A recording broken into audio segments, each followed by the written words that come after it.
Student, good morning.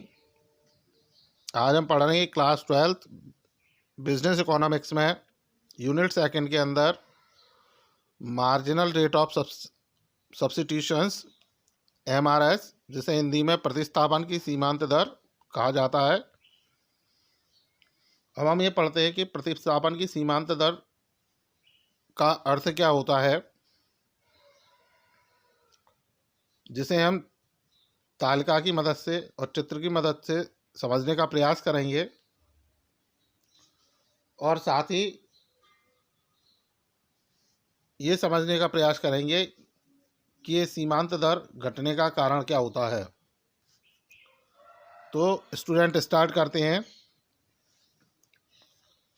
प्रतिस्थापन की सीमांत दर, मार्जिनल रेट ऑफ सब्स्टिट्यूशंस होते क्या है। तो प्रतिस्थापन की सीमांत दर का आशय उस दर से होता है जिस दर पर वस्तुओं का प्रतिस्थापन एक दूसरे से इस प्रकार किया जा सके कि उपभोक्ता की कुल संतुष्टि अपरिवर्तित रहे। तो सबसे पहले प्रतिस्थापन का मतलब समझते हैं। तो प्रतिस्थापन का मतलब होता है एक वस्तु के बदले दूसरी वस्तु का प्रयोग करना। जैसे आज हम चाय पीते हैं तो चाय की जगह हम कॉफ़ी का यूज़ कर रहे हैं। हमें फ्रूट्स खाने हैं तो सेब खा रहे हैं और सेब नहीं मिलने पर हम आम भी खा सकते हैं। तो ये होती हैं प्रतिस्थापन वस्तुएं या सब्स्टिट्यूट्स, ये कहलाते हैं। अब इसमें जो अपना टॉपिक है प्रतिस्थापन की सीमांत दर, तो जैसा मैंने अभी पढ़ के बताया था कि सीमांत दर से, प्रतिस्थापन की सीमांत दर से आशय उस दर से होता है जिस दर पर वस्तुओं का प्रतिस्थापन एक दूसरे से इस प्रकार किया जा सके कि उपभोक्ता की कुल संतुष्टि अपरिवर्तित रहे। यानी जो प्रतिस्थापन की सीमांत दर है वो ये बताता है कि जब हम किसी दो वस्तुओं का प्रयोग कर रहे हैं तो ऐसे में जब हम किसी एक वस्तु का प्रयोग कम करें तो दूसरी वस्तु का प्रयोग बढ़ेगा, या पहली वस्तु का जब हम प्रयोग बढ़ाते हैं तो दूसरी वस्तु का हमें प्रयोग कम करना पड़ेगा। लेकिन उस स्थिति में जो उपभोक्ता की संतुष्टि है वो अपरिवर्तित रहती है, यानी उसमें कोई चेंजेस नहीं होते, कोई बदलाव नहीं होता।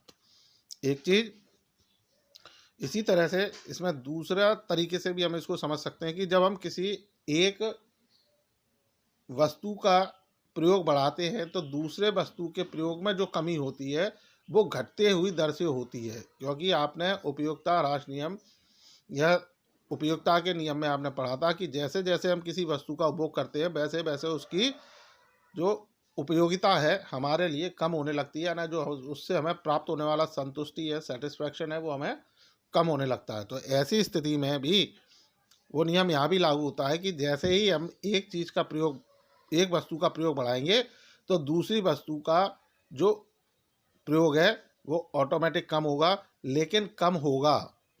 लेकिन किस दर से होगा? घटती हुई दर से। जैसे मान लीजिए कि जैसा आप इसकी सारणी में देख पा रहे हैं कि हमारे पास 5 कॉम्बिनेशन है PQRST, और इसमें सेब की जो मात्रा है वो 1 2 3 4 5 दी गई है। आम की मात्रा 15 10 6 3 1 दी गई है। और उसके बाद दिया गया है प्रतिस्थापन की सीमांत दर आम और सेब के बीच में। तो ऐसी स्थिति में हम देखते हैं कि जब हम आम की 15 मात्रा और सेब की 1 मात्रा का यूज़ कर रहे हैं, यानी 1 सेब और 15 आम, इनसे हमें इक्वल सेटिस्फैक्शन मिल रहा है, यानी दोनों का यूज़ करने से हम संतुष्ट होते हैं, हमारी पूर्ण संतुष्टि हो जाती है।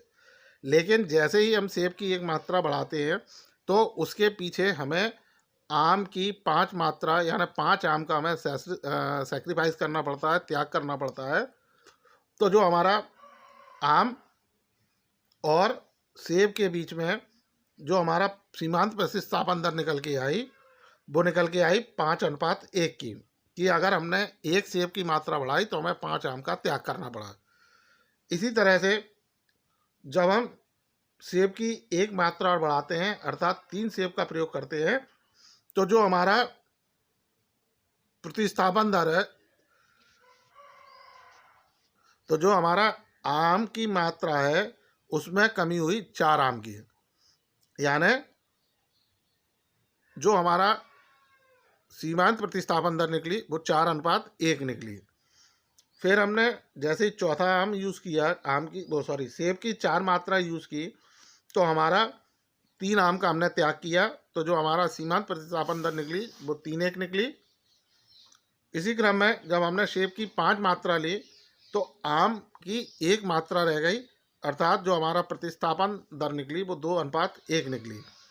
तो यहाँ जब हम सीमांत प्रतिस्थापन दर को देखते हैं तो उससे स्पष्ट होता है कि पहले एक वस्तु की 1 मात्रा बढ़ाने के लिए हमने सबसे ज़्यादा त्याग किया 5, यानी सेब की 1 मात्रा बढ़ाने के लिए हमने सबसे ज़्यादा 5 आम का त्याग किया।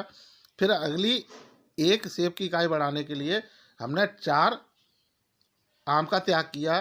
फिर अगली 1 इकाई बढ़ाने के लिए हमने आम की 3 इकाई का प्रयोग किया।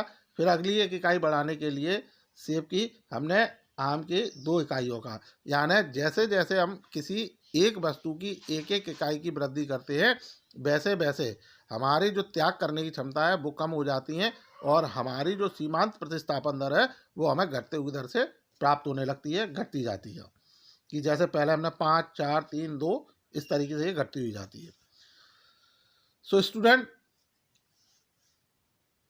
आपको ये सीमांत प्रतिस्थापन दर समझ में आया होगा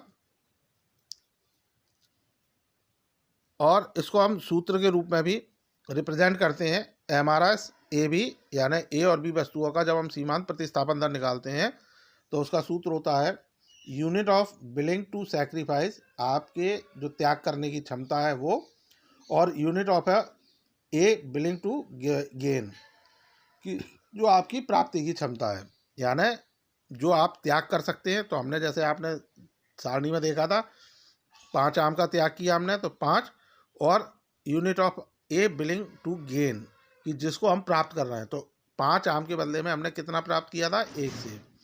तो इस तरह से ये 5/1, तो ये delta B upon delta A, इससे हम अपने MRS को पता कर सकते हैं। अब आपको ये सीमांत प्रतिस्थापन दर या प्रतिस्थापन की सीमांत दर, MRS, marginal rate of substitutions आपको समझ में आए होंगे। इनसे संबंधित डाउट्स या क्वेरीज के लिए आप संपर्क करें। So thank you.